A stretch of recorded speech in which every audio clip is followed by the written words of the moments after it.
Mesdames et messieurs, bonjour. Cette vidéo est intitulée « Droit d'inventaire ». Le droit d'inventaire sur l'assassinat du colonel Thierry. Monsieur Oligui, je m'adresse encore à vous aujourd'hui. D'abord, je vais commencer par souhaiter toutes mes condoléances à Madame Thierry, à Madame le colonel Thierry, à Madame Thierry et à ses enfants et à toute la famille.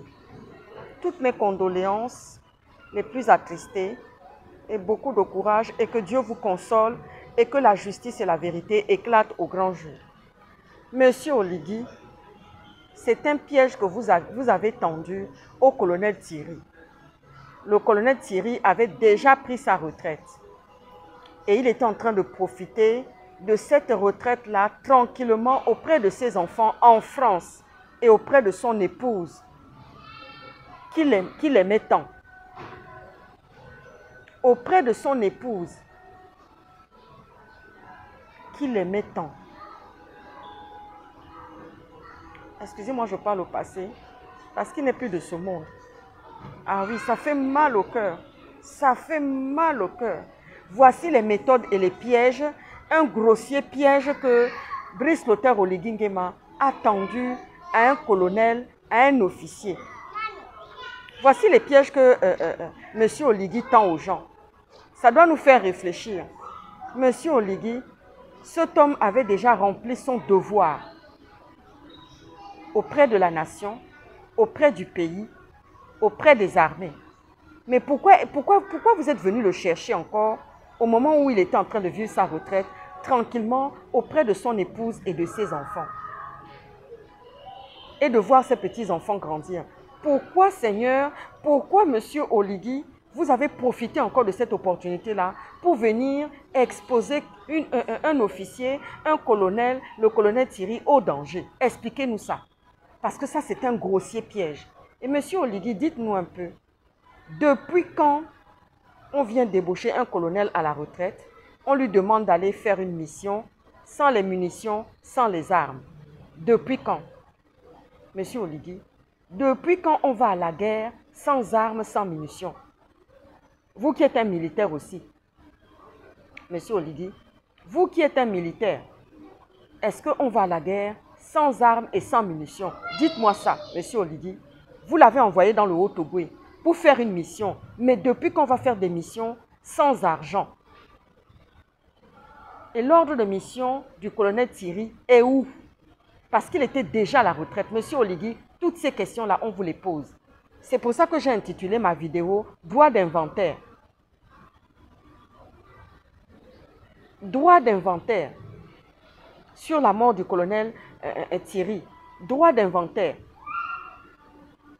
Ah oui, l'assassinat du colonel Thierry là. Donnez-nous l'ordre de mission. Quel est l'ordre de mission que l'état-major a donné au colonel Thierry pour aller faire une mission dans le Haut-Togo?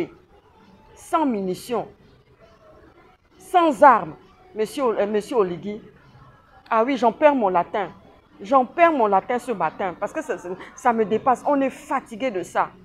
On est fatigué de ça. Nous sommes épuisés de ça. Est-ce que cette femme avait besoin de cette mauvaise nouvelle-là? Je ne pense pas. Je ne pense pas que la femme du colonel Thierry attendait ça. Non, elle attendait de vieillir tranquillement, de finir d'élever leurs enfants. La preuve en est qu'elle est venue inscrire ses enfants dans les humanités, dans les grandes universités françaises ici.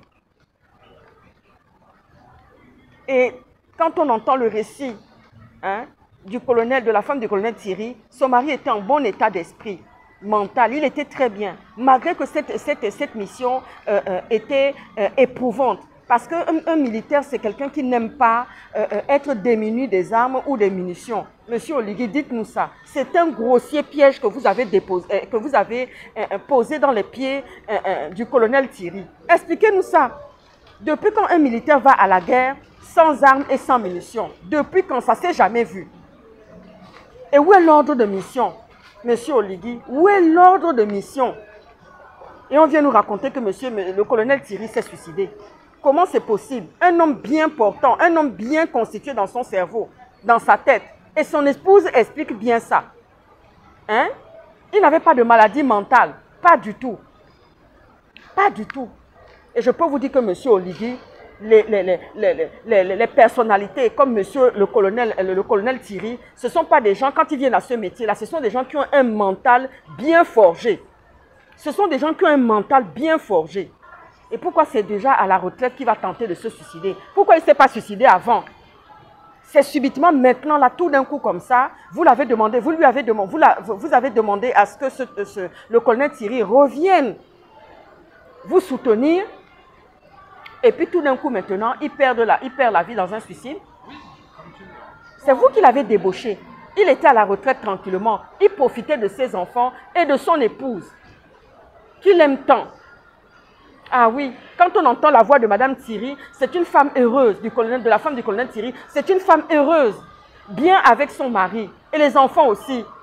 La preuve en est qu'ils ont réussi, ils sont dans les universités, inscrits maintenant dans les universités françaises. Est-ce que vous pensez qu'en pleine rentrée scolaire, ces enfants avaient besoin de connaître un deuil, de vivre une souffrance comme ça, hein?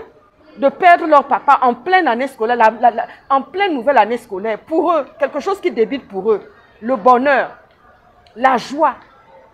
Papa, je suis rentré à l'université. Papa, voici mes premières notes, mes premières moyennes. Je vais passer en deuxième année. Je prépare l'avenir. C'est le deuil que vous venez offrir à l'épouse du colonel Thierry et à ses enfants. Est-ce qu'ils avaient besoin de ça, monsieur Oligui? Est-ce qu'ils avaient besoin de ça? Est-ce qu'ils ont demandé quelque chose? Pourquoi ce grossier piège encore dans les pieds de ce monsieur qui est à la retraite, qui était tranquille? Mais je pense qu'il y a des colonels qualifiés qui sont encore en service là-bas au Gabon. Pourquoi aller seulement chercher le colonel Thierry? Pourquoi? Et quand vous lui demandez d'aller faire une mission, on ne lui donne pas l'argent, on ne lui donne pas les moyens. Monsieur Oligui, je me souviens que mes collègues de l'aéronautique, les pilotes Alex et Camille, ont eu la même problématique avec vous. C'est-à-dire qu'ils sont venus pour présenter un projet pour dire que c'est notre contribution pour notre pays. La question qui a été posée, c'était combien ça va coûter? Monsieur Oligui, ça c'est des manières de Feman, ça. Ah oui, ce sont des manières de Feman.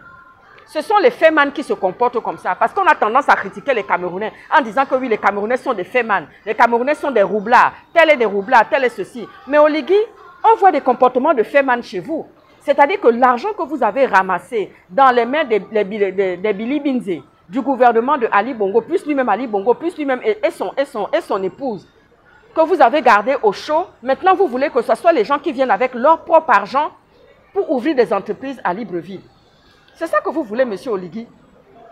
Comment vous pouvez donner un ordre de mission? Et d'ailleurs, on aimerait bien voir cet ordre de mission. Est-ce que le colonel avait un ordre de mission signé, acté par sa hiérarchie pour aller faire une mission là-bas? Est-ce qu'il avait ça? Je me pose la question aujourd'hui. Vous voyez, non? Parce que les enquêteurs là-bas vont bâcler quelque chose. Et surtout, monsieur Oligui, n'allez pas faire un faux en nous sortant, en nous fabriquant un ordre de mission, puisque maintenant je suis en train de dénoncer ça maintenant, devant le monde entier. Est-ce qu'il y a-t-il vraiment un ordre de mission signé, acté, que oui, c'est signé par la hiérarchie, c'est signé par les forces des armées, que le colonel Thierry pourrait aller faire une mission dans le Haut-Togo? Démontrez-nous ça. Il y a d'autres choses que je ne vais pas révéler là. Il y a d'autres choses que je ne vais pas révéler là. Montrez-nous ça, monsieur Oligui. Mais depuis qu'on envoie quelqu'un à la guerre sans une arme et sans munitions, depuis quand, Oligui? Depuis quand, monsieur Oligui, expliquez-nous ça. Parce que vous n'aimez pas qu'on vous manque de respect, mais pendant ce temps, vous ôtez la vie aux gens. Ces enfants vont maintenant, son épouse est endeuillée, elle est veuve, et les enfants maintenant sont orphelins. Comment c'est possible ça, monsieur Oligui? Expliquez-nous ça, parce que nous sommes fatigués de ce genre de situation. Hein? Un grossier suicide qui n'en est pas. Et on en a entendu pas mal comme ça. Pourquoi vous l'avez débauché? Un homme qui est à la retraite, il n'y avait pas quelqu'un d'autre à Libreville. Vous avez un groupe là que vous avez...